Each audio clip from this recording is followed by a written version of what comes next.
Hello बच्चों, the question says why do standard reference value for temperature and pressure have to be selected when we compare the heat of reaction for various reactions and what are the values for standard temperature and standard pressure। तो देखो बच्चों, किसी भी reaction को अगर आपको show करना हो तो उसमें आपको क्या रिप्रेजेंट करना होता है, हीट ऑफ द रिएक्शन और एंथैल्पी ऑफ द रिएक्शन। तो इसके लिए में जरूरत किसकी पड़ती है, तो standard, right, standard reference value, standard reference value, right.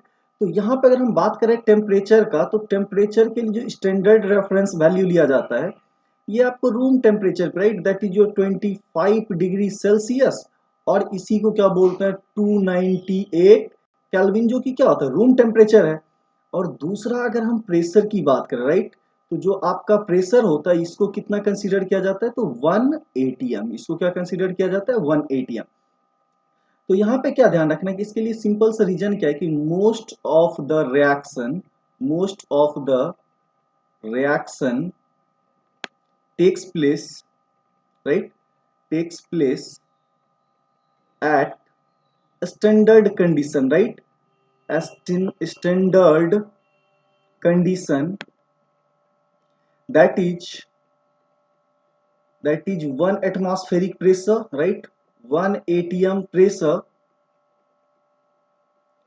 and 25, or you can say 298 kelvin of temperature। तो इस पॉइंट से अगर रिएक्शन को क्या होना है, स्पॉन्टेनियस होना है, नॉन स्पॉन्टेनियस होना है, आपको मान लीजिए इंथैल्पी ऑफ द रिएक्शन किसको कंपेयर करना है, तो आपको क्या किस चीज के लिए बोला गया, heat of reaction, right, that means delta H of the reaction.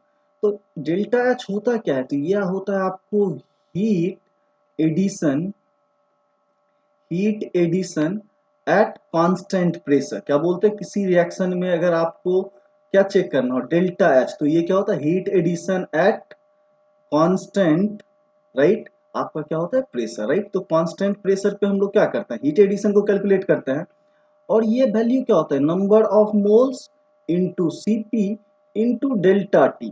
तो अब देखिए, किसी पार्टिकुलर टेम्परेचर पे अगर आपको निकालना हो, तो जहां डेल्टा टी क्या होता है, तो आपका temperature T minus standard temperature जो होता है टी नॉट।